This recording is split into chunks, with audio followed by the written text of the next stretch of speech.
ঢাল ছুড়ো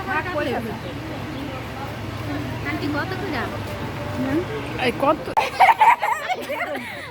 এই যে আমাদের কাছে জাম পাড়া হচ্ছে, ডামের ডালি কেটে ফেলা হয়েছে। দেখেন যার যেমন ইচ্ছা নিতেছে, কোনো এই বলে রাখো সবাই, সবাই বলে রাখো। ওই যে মাটিতে পড়ছে আল্লাহ পায়ের নিচে কতগুলা।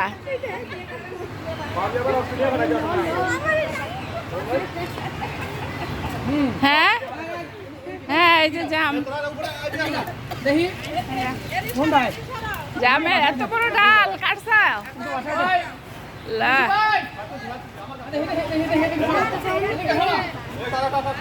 পায়ের নিচে সব জাম আল্লাহ।